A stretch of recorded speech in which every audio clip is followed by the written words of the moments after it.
ये औरत किसी समय मेरी पत्नी हुआ करती थी, आज ये मेरी परम शत्रु बन गई है। एक नगर में एक पंडित रहता था। उसे अपनी पत्नी से बहुत प्यार हो गया था। एक बार इन दोनों पति पत्नी के परिवार वालों के साथ लड़ाई हो गई, जिसके कारण इन्हें अपना घर छोड़कर दूसरे शहर जाना पड़ा। रास्ते में जाते जाते उसकी पत्नी ने कहा, पतिदेव, प्यास सता रही है, कहीं से पानी ला दो। पानी की बात सुनकर वह पंडित पानी लाने के लिए निकल गया।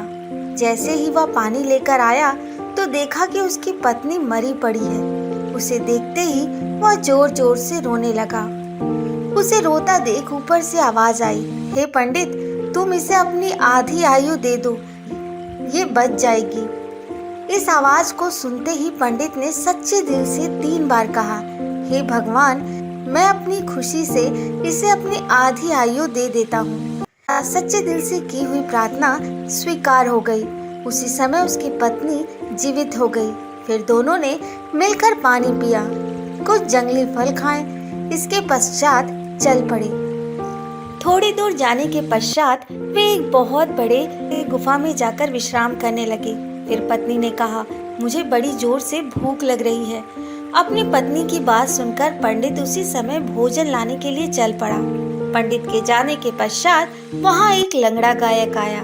उसकी आवाज में इतना जादू था कि पंडिताइन उसे सुनते ही दिल दे बैठी और उसके पास जाकर कहने लगी, गायक जी, आपकी आवाज में तो कमाल का जादू है।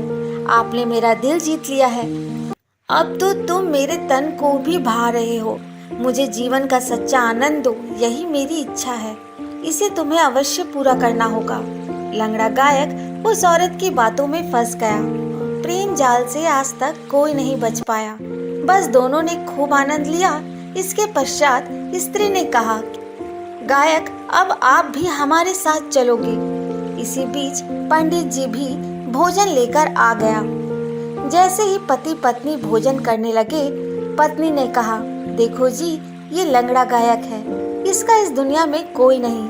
क्यों ना हम इसे अपने साथ रख ले, क्योंकि आज आप मुझे छोड़कर चले जाते हो तो मेरा दिल अकेलेपन से बहुत घबराता है। पंडित पहले से ही उसका गुलाम था। उसने झट से हाँ कर दी। इस प्रकार वे तीनों वहां से चल पड़े। अब पंडित की पत्नी दिन प्रतिदिन उस लंगड़े गायक की ओर खींचती ही जा रही थी, यहाँ तक कि उन्हें यह पंडित अपने रास्ते में रोड़ा महसूस होने लगा था। एक दिन दोनों ने एक षड्यंत्र रचा। प्रेम और वासना की आग में दोनों जल रहे थे। उन्होंने कुएं के पास सोए पंडित को कुएं में धक्का देकर अपना रास्ता साफ कर लिया। अब वह चालाक लंगड़े गायक को अपने पीठ पर उठाए जैसे ही किसी दूसरे देश पहुंची तो वहां पहरेदार ने उसे संदेह की दृष्टि से देखते हुए पकड़कर अपने राजा के पास पेश किया।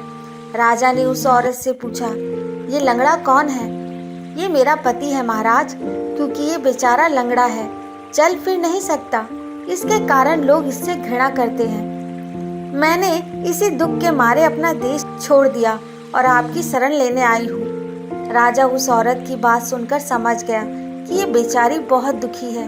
तभी झट से बोले, आओ, मैं तुम्हें रहने के लिए एक गांव इनाम में देता हूँ। इसकी कमाई से तुम दोनों मौज करना। फिर दोनों वहां रहने लगे। उधर किसी साधु ने पंडित को कुएं से बाहर निकाल लिया और वह उसी देश के उसी गांव में पहुंच गया जहां उसकी स्त्री रहती थी। एक दिन स्त्री ने अपने पति को देख लिया। डर के मारे उसका बुरा हाल था, लेकिन उसने एक नई चाल चली। वह राजा के पास जाकर बोली, महाराज, वह पापी मेरे पीछे लगा है, शायद वह मेरी हत्या करना चाहता है।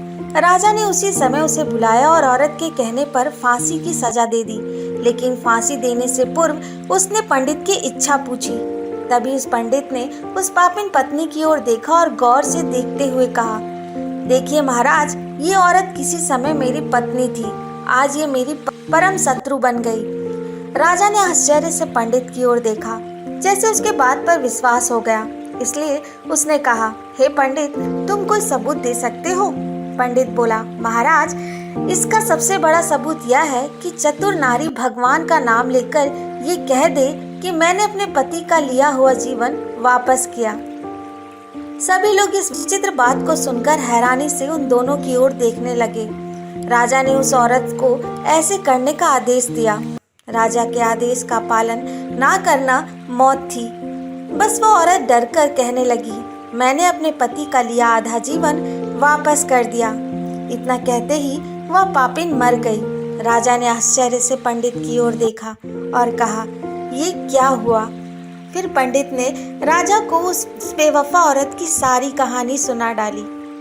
बंदर ने मगरमच्छ से कहा, इसलिए मैं कहता हूँ कि कभी भी स्त्री जाति का विश्वास नहीं करना चाहिए। दोस्तों, हर स्त्री एक समान नहीं होती, लेकिन अगर आपसे कोई बहुत ज्यादा प्रेम करे तो उस प्रेम का आदर सम्मान करना चाहिए, ना कि विश्वासघात। तो दोस्तों, आज की ये प्रेरणादायक कहानी कैसी लगी कमेंट बॉक्स में जरूर बताएं। और हाँ, मेरे चैनल को लाइक शेयर सब्सक्राइब करना ना भूलें। धन्यवाद।